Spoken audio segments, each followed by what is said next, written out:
I first noticed this tailwheel beauty back when it was still with the previous owner. Immaculate paint, always flying, and a familiar sight at our local $100 hamburger runs. For years I thought of it as the perfect Sunday flyer, a low and slow sightseeing airplane, the kind you admire on the ramp and envy in the pattern. But I eventually got to know this airplane a lot better, and I was wrong. This Citabria has another side, one that goes beyond 1G flying, and pushes pilots to expand their envelope and their confidence. So I'd like to introduce you today to Don Bradley. He's the one who got me through gyroplanes and my sport pilot single engine land. And let's learn more about this incredibly beautiful plane that he's the current caretaker of, how he's putting it to use in a really cool way in his flight instruction business. Good morning.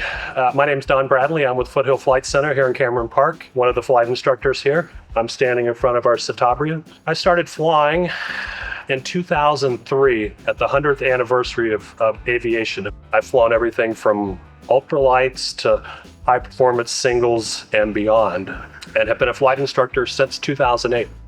I've taught in both airplanes and gyroplanes, but our latest mission here at Foothill Flight Center is how do we build capable, confident pilots? We recognized through years of flight reviews that general aviation lacks continued education or continued training. If we compare general aviation to, say, the military or to the airline pilots are constantly training, the military pilots are constantly training. So we wanted to come up with a program that would allow GA to do something similar, right? Go beyond the normal flying, the 1G flying. When I say 1G flying, I'm talking about what, say, a normal GA pilot would experience, right? We're constantly experiencing 1G, obviously being here on the Earth, but most of our flying is from point A to point B. We're really taught in the beginning, in some cases, don't bank more than 30 degrees. If we ever get near a stall, get recovered quickly. So when I talk about the training aspect of it, I think that it's lacking. The first time a GA pilot experiences something abnormal is not the first time that they should experience it. They should have experienced that through training. For the non-pilots watching, let me give a simplified explanation of what's happening when an airplane stalls. In normal flight, lift is created as air flows over the wing, and the wing meets that airflow at a certain angle, which we call the angle of attack. As that angle increases, lift increases, but only to a certain point. When the wing angle becomes too steep to the relative wind, the airflow can no longer stay attached to the wing. Lift drops off and the wing stalls. Early in pilot training, we learn how to recognize and recover from a stall. But outside of training, stalls don't always arrive gently. Turbulence, wind shear, or abrupt control inputs can all push an airplane beyond normal flight. Training, like the training Don and Dustin are doing at Foothill Flight Center, builds experience beyond the basics, so when an airplane leaves comfortable 1G flight, the response is instinctive, not surprised. That's become our mission here, is how do we expand the envelope of a typical GA pilot? How do we get them comfortable? How do we get them to react appropriately when something doesn't go as expected or planned? This pretty little plane has become an agent for change for a growing number of pilots, expanding their envelopes, teaching them to understand the energy of flight, and ultimately making them better pilots. Our initial target as we were learning and building our skill set was to focus on CFIs. CFIs have lots of training, lots of experience. CFIs have been through spin training, sort of. That was an eye-opener for us. What we found was that CFI spin training in general was lacking. One and done, I've heard it described as a participation trophy, and it really shouldn't be. It should be something that CFIs and all pilots to experience spins and get that confidence and recognize, okay, this is a normal stabilized maneuver, right? If I know what to do, the aircraft will come out of the spin. But it's really more about building confidence in a pilot, right? That this aircraft is doing something that I don't want it to do. I know how to get it back under control. That's the big thing. So as Foothill Flight Center moved into upset recovery training, they needed the right plane. So let's explore how Don ended up with this gorgeous Citabria 7ECA. There's lots of aerobatic aircraft out there, but when we started the journey, we knew we wanted an aircraft that we could expand pilots' envelopes. We wanted to be able to do spins routinely. We wanted to be able to do light aerobatics.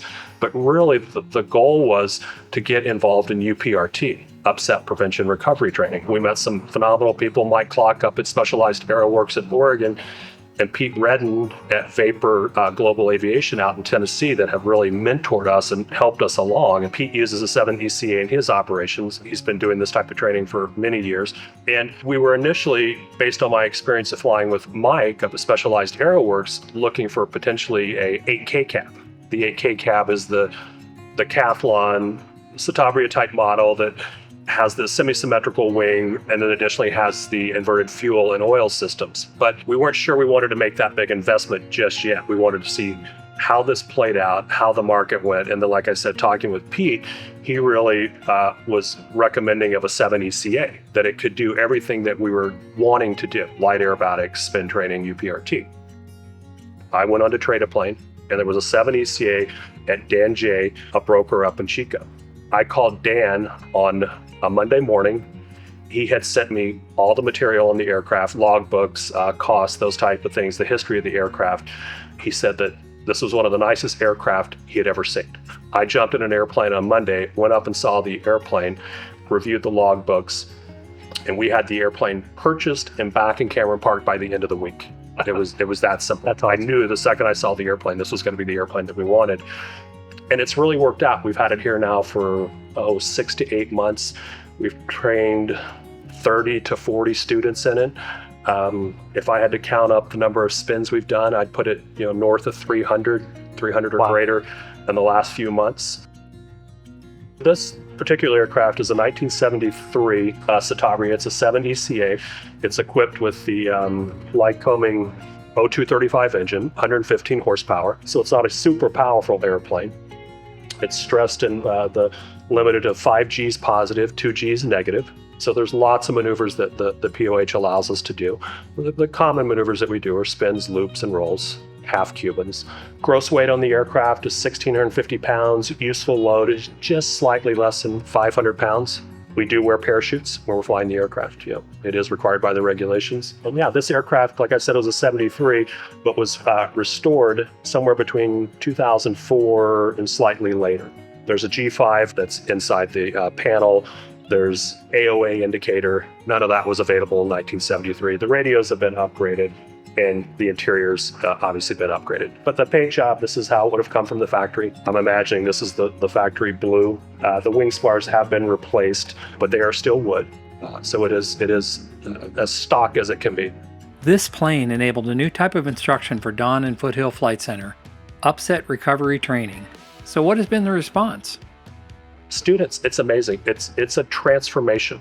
And I don't say that lightly because it was a transformation for me. When I first flew with Mike and then flew with Pete, I said, this has changed me as a pilot. Why does everyone not do this? When you immerse yourself into UPRT spin training, you really start to understand aerodynamics, and you get beyond that fear factor of the aircraft being upside down, and you start to trust and have confidence in yourself that I can get this airplane back to where it needs to be. And that's what we see. We see on the first hour of flying, people are very apprehensive. They're very uptight. But after 3 lessons or so, they start moving into this phase of proficiency. And I have to remind them, okay, we're doing this so that we can be safe, confident pilots. Yeah, we can have some fun. I'll take a CFI out, and we've spun the airplane 8 times. And I'm thinking to myself, I can't spin any more today.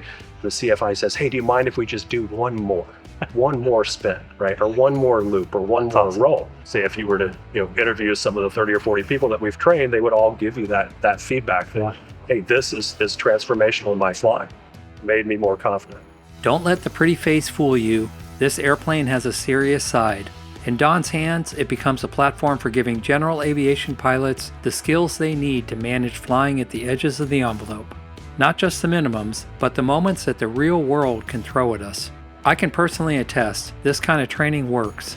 It expands your understanding, your confidence, and your ability to stay control when things don't go as planned. If this resonates with you, take a look at the Upset Prevention and Recovery Training Network to find instructors offering this training in a structured, proven format. Look past the beauty and explore what this airplane and this kind of training can really offer. Thanks for coming along on another Silva adventure. If this kind of flying content resonates with you, hit subscribe, and I'll see you out there on the next adventure.